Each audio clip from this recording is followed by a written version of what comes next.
Pada video kali ini kita akan masuk ke materi bab 2, yaitu tentang sistem waktu kontinu.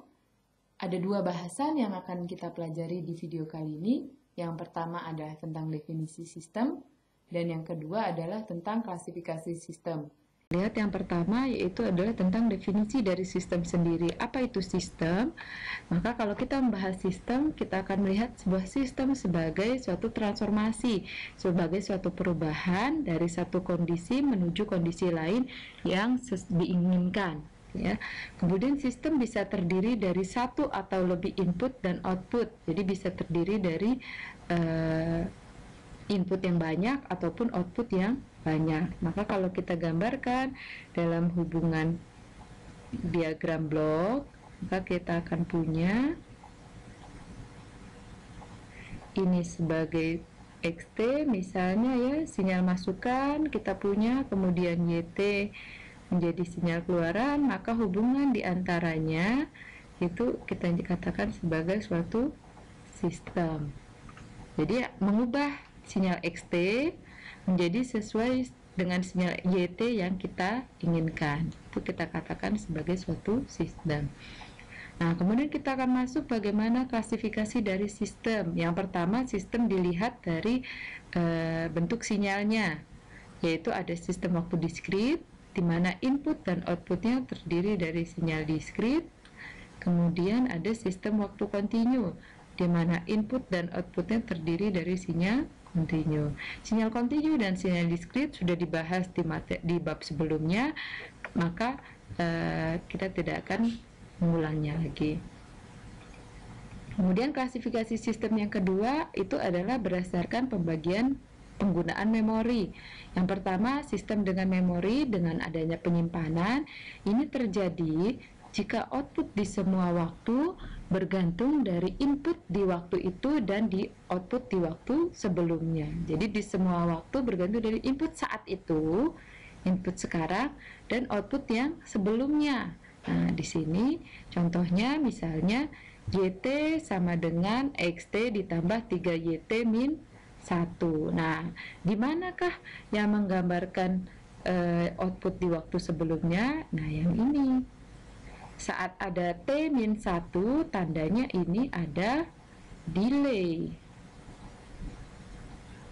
atau di waktu yang sebelumnya gitu ya. Oke, kemudian sistem yang kedua adalah sistem tanpa memori.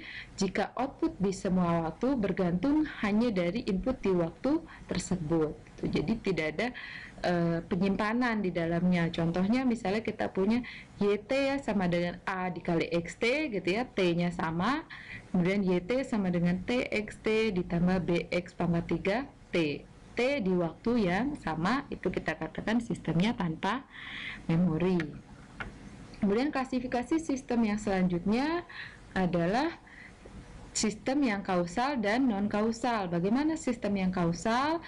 Sistem yang kausal terjadi jika output di waktu T sama dengan T0 di waktu tertentu itu hanya bergantung dari input di waktu T kurang dari sama dengan T0. Atau dengan kata lain, ini maksudnya apa? Ini tandanya kita akan melihat suatu output akan bergantung dari input di waktu sebelumnya. T kurang dari T0 tandanya di waktu sebelumnya, di waktu sebelum T0 gitu ya.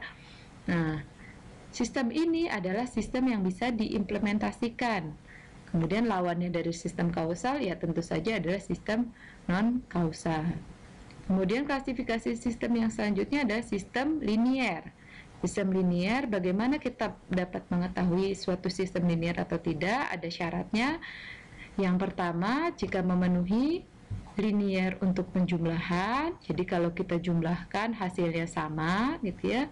Kemudian yang kedua adalah linier dalam perkalian, kalau kita kalikan di input maka outputnya juga akan merupakan hasil perkalian.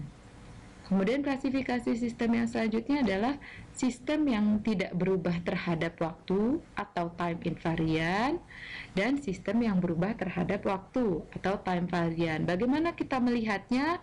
Kita akan lihat dari persamaan YT sama dengan transformasi dari XT. Ini ya, sistem misalnya XT masuk ke dalam sistem, kemudian akan, kalau kita delay ini, yang ini ya, bagian ini, kalau kita delay sebanyak K, kita gunakan waktu yang sebelumnya, maka itu sama saja dengan transformasi input yang terdelay sebanyak K, gitu ya. Kemudian kalau YT, K, Y di waktu T tertentu dengan delay tertentu itu sama dengan transformasi XT min K, gitu. Nah, kalau misalnya YT, K itu sama dengan YT min K, maka kita katakan sistemnya adalah time invariant atau tidak berubah terhadap waktu. Sedangkan kalau tidak sama dengan, ini ya, tidak sama dengan, tandanya dia adalah time variant, gitu ya. Jadi kata kuncinya kita bandingkan nilai YT min K dengan YT, K. Kemudian klasifikasi sistem yang selanjutnya adalah sistem stabil. Nah, bagaimana sistem yang stabil ini terjadi? Nah, di sini ada kata kuncinya, yaitu jika untuk input yang terbatas, ini terbatas, akan menghasilkan output yang terbatas.